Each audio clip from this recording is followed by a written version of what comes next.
Good morning, everyone. It's Tuesday, and this is a new edition of Inspiration for Today, and you are here. I'm so glad you are. This week, we're looking at some of life's most important questions. And the Bible deals a lot with that, doesn't it? But we are looking at it in a different lens this week by comparing two people from complete opposite of the spectrum, Job and King Solomon. And yesterday we kind of talked in some generalities and set the stage. Today we're going to dig into Job, who he was, what happened to him, and his outlook on life. We're going to do the same tomorrow with King Solomon, in kind of a unique way too.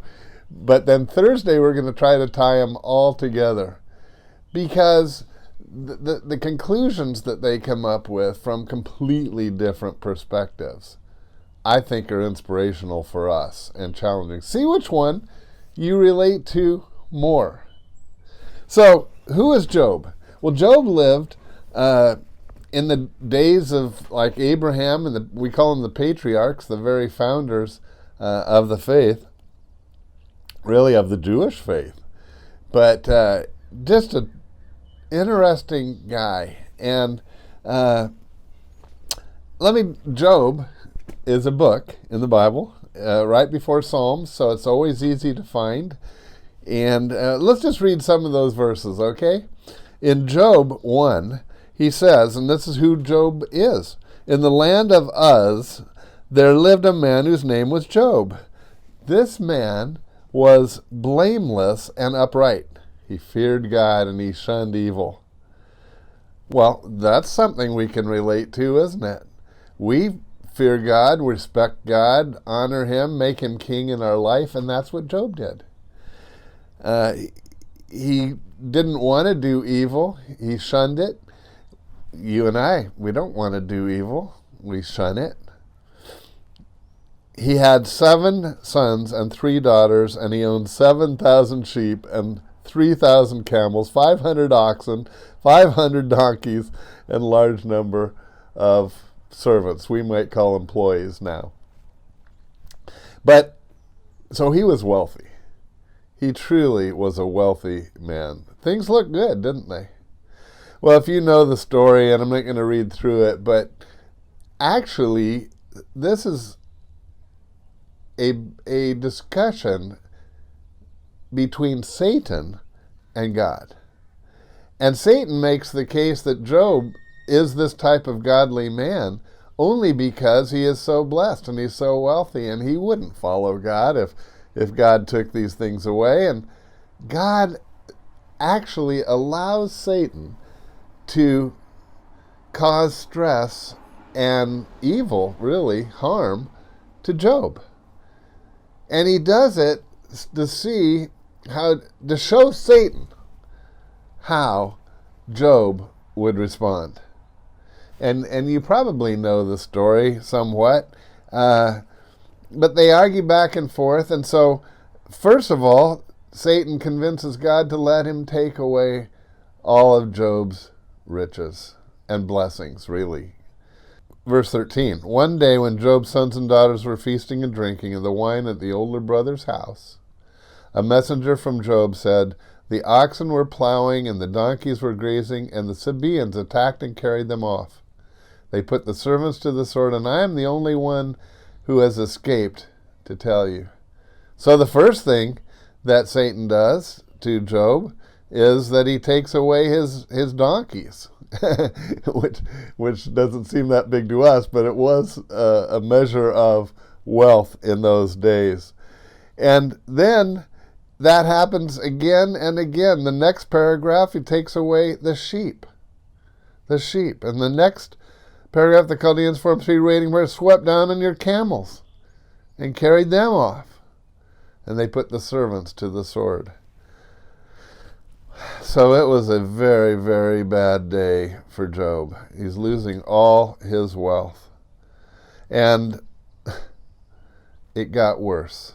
And it's one thing to lose your wealth, But in verse 18, your sons and daughters were feasting and drinking wine at the oldest brother's house when suddenly a mighty wind swept in from the desert and struck the four corners of the house. It collapsed on them, and they are all dead. Now that's something I know you and I can relate to, how horrible it would be if all our children, grandchildren died at the same time.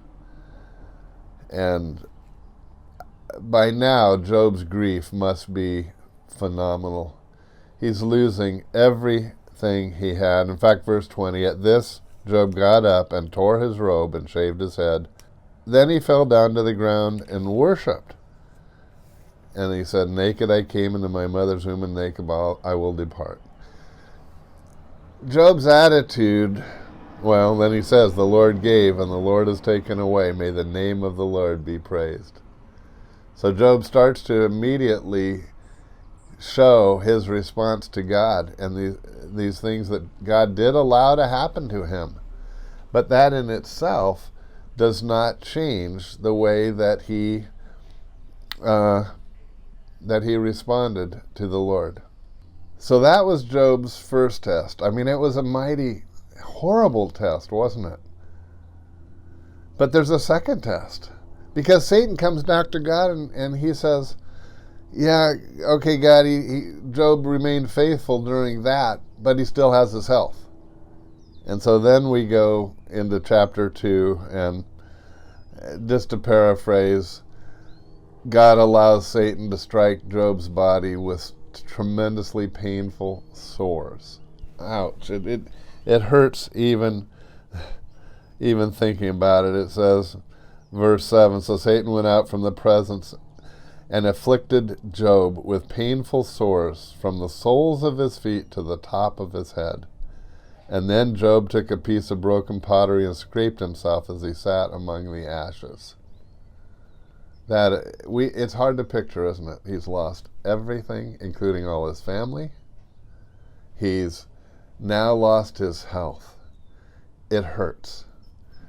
Actually, these are things that in our mind we can imagine. We deal with some of these things. Certainly the pains of life and the pains of our body, they're real. They're real. They're real to us too. So, is Job a person we can relate to? At least we can, in our imagination, we can think how some of those things have happened to us. Most have not. Most of us have not lost all our wealth at once, although I've been, down to very little twice in my life. It gets even worse. His wife says to him, are you still holding on to your integrity? Curse God and die. So even his wife is turning on Job. It just can't get any worse. So how does he respond? This is the challenge that we have today. We can respond to bad things that happen in our life this way. Verse 10, you are talking like a foolish woman. Shall we accept good from God and not trouble? And in all this, Job did not sin in what he said. So no matter what happened, Job stayed faithful to God. I find his life very, very challenging. Well, tomorrow we're going to look at the life of King Solomon. It's literally the opposite in almost every way. And let's see how he responds. So don't miss tomorrow. See you then. Bye for now. Beautiful day. It's wonderful. This is the day that the Lord has made. Where does this leave us? Well, it leaves Job in a place of humility. He never learned why he suffered, and yet he's able to live in peace and in the fear of the Lord. What we do know is that Job is now the kind of person who, no matter what comes, good or bad, he can trust God's wisdom.